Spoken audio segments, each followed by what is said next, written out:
There are an estimated 18 million veterans here in the U.S. According to the census, and about 45,000 organizations set up to help vets in need. Now, too often, donations are spent inefficiently or, in the worst cases, fraudulently.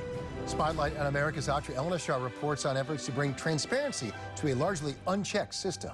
It was January 2023. There was a feeling of optimism in the air in the small town of Loris, South Carolina. Off Highway 701, the groundbreaking of what would be transitional veterans housing called Providing Hope. I said, we need some facilities like this out here.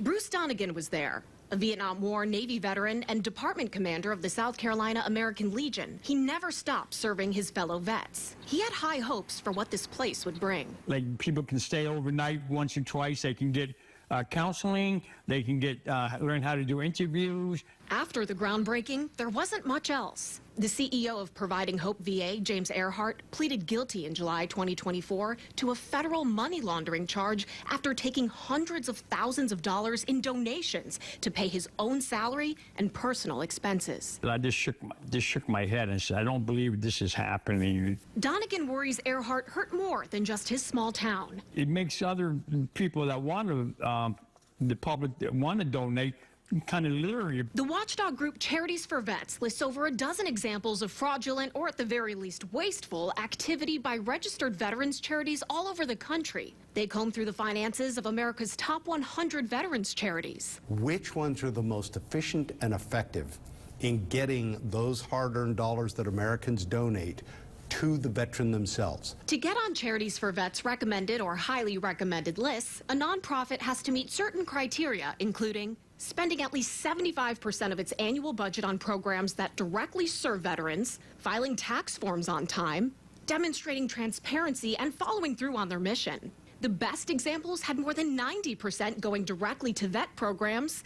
The worst spend more than 75% on overhead. For retired Commander Kirk Lippold, this is his mission now. A board member of Charities for Vets, he's seen what happens when dollars don't go where they should. Lippold was the commanding officer of the USS Cole on October 12, 2000, when al-Qaeda suicide bombers in Yemen blew a hole in the side of the ship, killing 17 and injuring 39. But a lot of people that wanted to help, you never saw some of the funds that were given to their organizations truly used to help out those families who had lost a loved one. Both Lippold and Donegan have seen the best and worst sides of the veterans charity space. Their work continues as if they never took off their uniforms. The sense of loyalty that you have, the sense of service that you clearly still feel for the men and women who served alongside with you. As you get older in life, as you gain experiences and perspective, you want to find a way now to give back. You know why? Because veterans,